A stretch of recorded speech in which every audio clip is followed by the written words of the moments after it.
Hello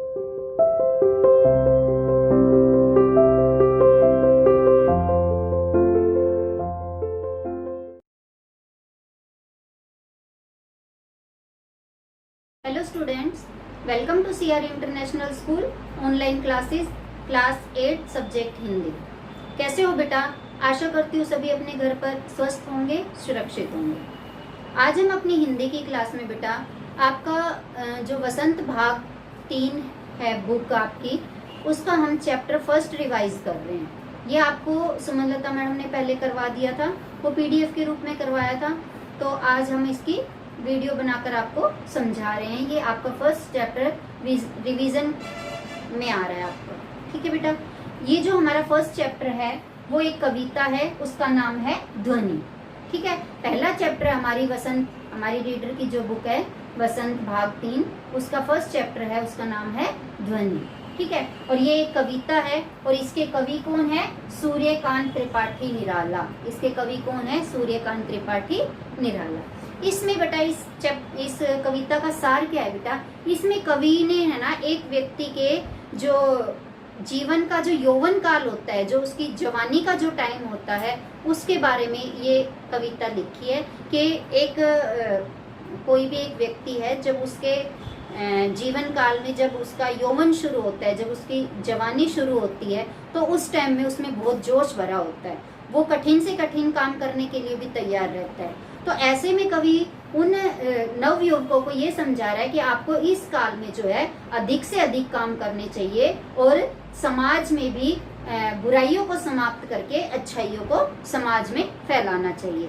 ये सारा काम कवि जो है यौवन काल में लोगों को करने के लिए कह रहे हैं। तो वो हमारा एक व्यक्ति का जीवन है, उसके जीवन में अभी यौवन काल आया ही है, तो वो कह रहा है कि मेरे जीवन में अभी यौवन काल आया है कि तो मैं अपने इस जो यौवन काल जो होता है, हमारा जो जवानी का जो टाइम पीरियड होता है, वो अभी मेरे जीवन में अभी आया है, तो मैं इसका अंत अभी नहीं होने दूंगा, क्योंकि मुझे अपने इस काल में बहुत सारे अच्छे काम करने हैं और समाज में मुझे अच्छाइयाँ जो है फैलानी है, बुराइयों को दूर करना है। इस तरह से ये इसी प्रकार का संदेश कवि इस कविता के माध्यम से दे रहा है, ठीक है। और इसमें ये जो है ध्वनि कविता, ध्वनि इस कविता का नाम है और उसके कवि हैं सूर्यकांत त्रिपाठी निराला। चलिए बेटा, मैं अब आपको बुक की रीडिंग लगाकर इस कविता को आपको समझाती हूँ।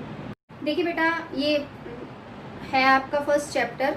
इसमें फर्स्ट पैराग्राफ में पढ़ रही हूँ और उसकी व्याख्या आपको बता रही हूँ। देखिए बेटा, आपको सबसे पहले मैं आपको एक और बात बताना चाहूंगी कि जो हमारी कविता होती है, उसका जो पैराग्राफ होता है, उसके इंट्रोडक्शन के लिए हम क्या लिखते हैं? प्रसंग लिखते हैं कि ये पैराग्राफ जो है कहाँ से आया। पैराग्राफ का इंट्रोडक्शन जो होता है उसको हम हिंदी में क्या बोलते हैं? प्रसंग बोलते हैं। तो प्रसंग लिखने के लिए 4 बातें हमें चाहिए। कौन कौन सी? कि ये किस बुक से है ये पैराग्राफ, पहले बुक का नाम, फिर किस कविता का है, कवि का नाम, और इस कविता के भाव क्या हैं। ये 4 बातें मिलाकर हम क्या बनाते हैं? प्रसंग बना, ठीक है। तो हमारा ये जो प्रसंग बनेगा वो क्या बनेगा इसका? कि प्रस्तुत पंक्ति हमारी हिंदी की पाठ्य पुस्तक वसंत भाग 3 में संकलित कविता ध्वनि से ली गई है। इस कविता के कवि सूर्यकांत त्रिपाठी निराला जी हैं और इस कविता में उन्होंने यौवन काल में अधिक से अधिक कार्य करने का और समाज में फैली बुराइयों को समाप्त करके अच्छाई लाने का संदेश जो है इस कविता में दिया गया, ठीक है।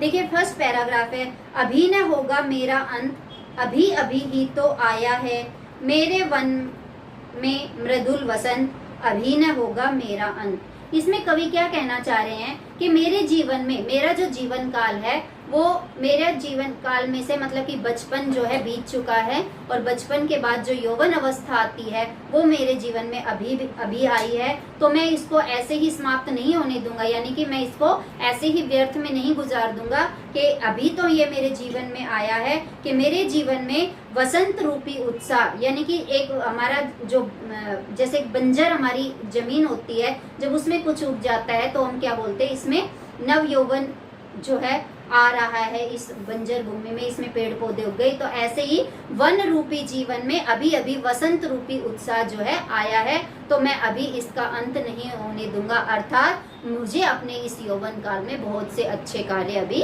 करने हैं, तो अभी मेरे इस जीवन का अंत नहीं होगा।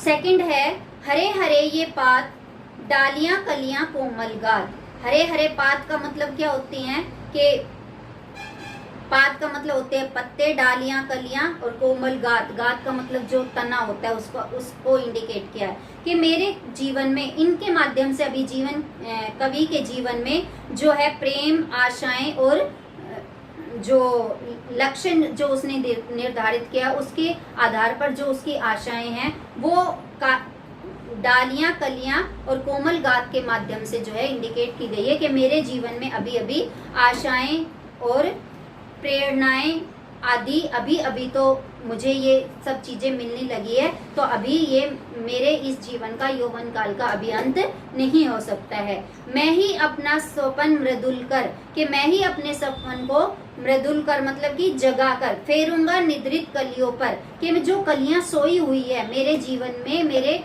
वन रूपी जीवन में जो कलियां सुस्त अवस्था में हैं, उन पर मैं ही अपने स्वप्नों को जगाकर, उनके अंदर सपनों को जगाकर जो मैं एक आशा की किरण जो है पैदा करूंगा।